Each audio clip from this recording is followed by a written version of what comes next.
আসসালামু আলাইকুম viewers, welcome to our channel. আশা করি আপনারা সবাই ভালো আছেন। আজ আমরা কথা বলবো ওরিয়ন ফার্মাসিউটিক্যালস লিমিটেডের ডেসলোর ট্যাবলেট নিয়ে, যার জেনেরিক নেম ডেসলোরাটেডিন 5 mg। আজকে আমরা দেখব ওষুধটি কোন কোন সমস্যার জন্য খাওয়া হয়, সেবনবিধি, সাইড ইফেক্ট বা পার্শ্ব প্রতিক্রিয়া আছে কিনা। এবার আসুন ওষুধটির কোন কোন সমস্যার জন্য খাওয়া হয়। ওষুধটির কার্যকারিতা বলতে গেলে অ্যালার্জির জন্য সৃষ্ট যে কোনো উপসর্গে, বিশেষ করে নাক ও চোখের যে কোনো ধরনের অ্যালার্জিতে ওষুধটি ব্যবহার করা হয়। যেমন ধরুন, হাসি, নাক দিয়ে পানি পড়া, নাক চুলকানি, নাক বন্ধ হয়ে যাওয়া, চোখ লাল হয়ে যাওয়া, কাশি, এইগুলোতেই ওষুধটি ব্যবহার করা হয়। এবার আসুন ওষুধটির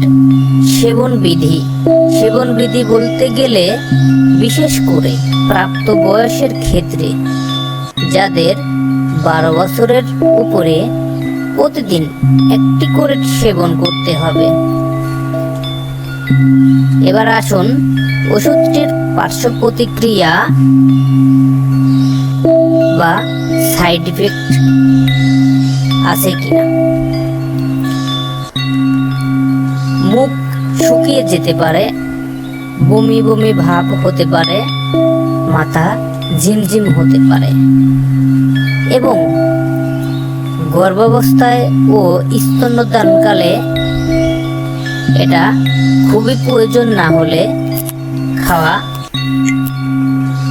প্রয়োজন নেই। তবে প্রয়োজনে একজন চিকিৎসকের পরামর্শে গর্ভাবস্থায় এবং স্তন্যদানকালে খাওয়া যেতে পারে। এবং ওষুধটি যাদের কিডনির সমস্যা আছে তাদের ওষুধটি খাওয়া উচিত নয়। তো ভিউয়ার্স, একটি কথা না বললেই নয়, যে কোনো ওষুধ এর ডোজ বা মাত্রা প্রতিটি মানুষের শারীরিক কন্ডিশন, বয়স ও ওজনের উপর নির্ভর করে তৈরি করা হয়। সেহেতু কোনো ওষুধ সেবনের পূর্বে কোনো বিশেষজ্ঞ চিকিৎসকের পরামর্শে গ্রহণ করুন। ধন্যবাদ।